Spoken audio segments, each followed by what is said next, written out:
para todo mundo. Essa expressão não poderia ser mais verdadeira. Sem o calor do Sol, a vida não seria possível neste planeta. É a fusão nuclear que permite ao Sol fornecer tanta energia. A fusão nuclear é bem diferente da fissão nuclear. É isso que vamos descobrir. E também vamos falar de algumas aplicações medicinais da energia nuclear e de um novo método de conservação de alimentos, a irradiação.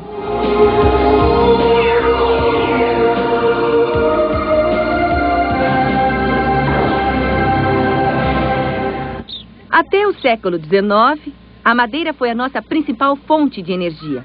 Era simples, bastava acender e ela fornecia luz e calor. Mas a madeira queima rápido.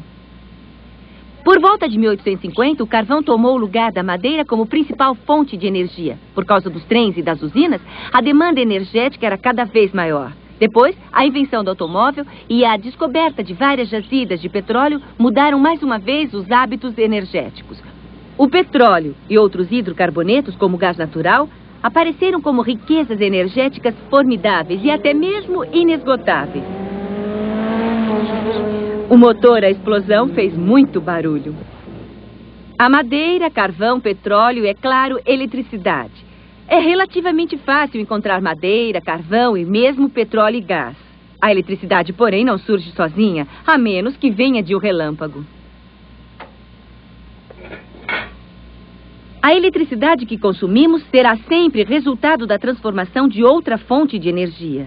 Até a metade do século, a maior parte da eletricidade provinha de grandes máquinas a vapor alimentadas por carvão ou petróleo. Depois, aprendemos a utilizar a corrente dos rios para produzir eletricidade. Passando por barragens, a força da correnteza movimenta turbinas que, girando muito rápido, produzem a eletricidade. As fontes de energia que geram eletricidade são numerosas. Algumas ainda são bem alternativas, como gigantescos eólicos que usam correntes de ar e não como nas barragens que usam água. Mas existe ainda a energia nuclear que pode ser transformada em eletricidade. Nas centrais nucleares, recupera-se a energia criada pela fissão do núcleo dos átomos. Mas o sonho de muitos cientistas é conseguir domesticar a fusão nuclear. A fusão, ao contrário da fissão, é produzida quando dois núcleos atômicos se reúnem e se fundem. É esse o tipo de reação que produz a energia do Sol. Graças à famosa equação de Einstein, E igual a mc ao quadrado, talvez um dia tenhamos acesso a uma fonte de energia quase inesgotável.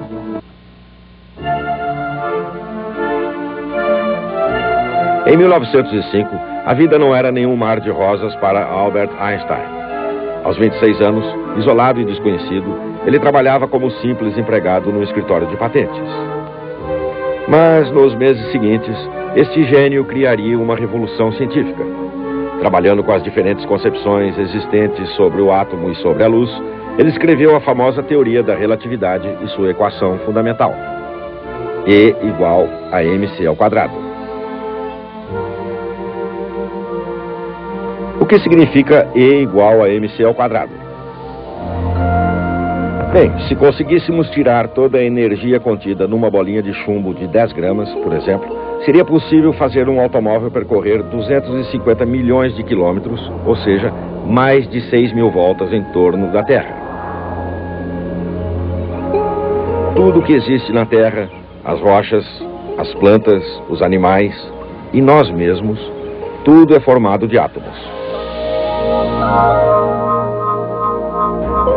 O átomo é sempre composto de um núcleo e de elétrons.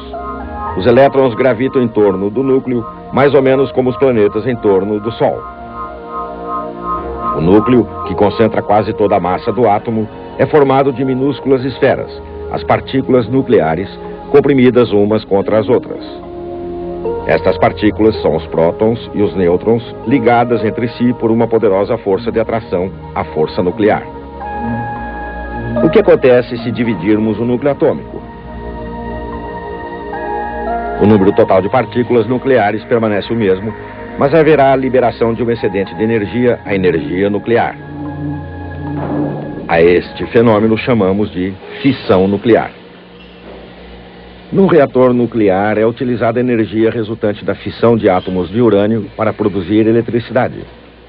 Usa-se o urânio porque é o único elemento encontrado em estado natural que pode ser dividido. Quando o núcleo de um átomo de urânio é atingido por um nêutron, ele se quebra. Esta fissão produz energia em forma de calor e libera novos nêutrons, que por sua vez atingem outros átomos de urânio. É o que chamamos de reação em cadeia. Para manter uma reação nuclear contínua, utiliza-se um moderador, que retarda o curso dos nêutrons. Os moderadores mais utilizados são a água e a água pesada. A água pesada contém um nêutron a mais que a água comum. Utiliza-se a água pesada porque é um moderador extremamente eficaz. No circuito de resfriamento, a água pesada, aquecida pela reação nuclear, passa por um dispositivo térmico.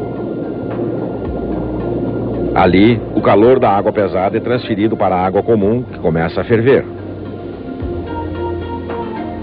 Depois, o vapor é enviado a uma turbina acoplada a um alternador, que ao girar, produz eletricidade da mesma forma que numa central hidrelétrica.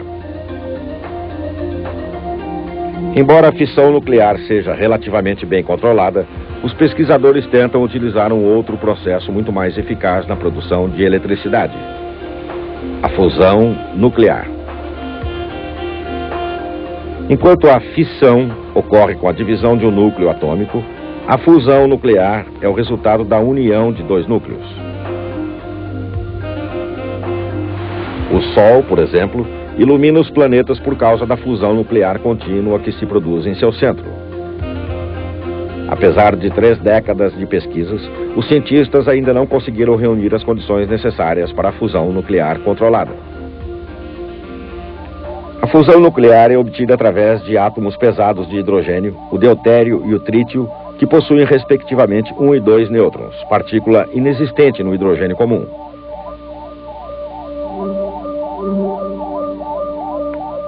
Para atingir a fusão, o primeiro passo é transformar simultaneamente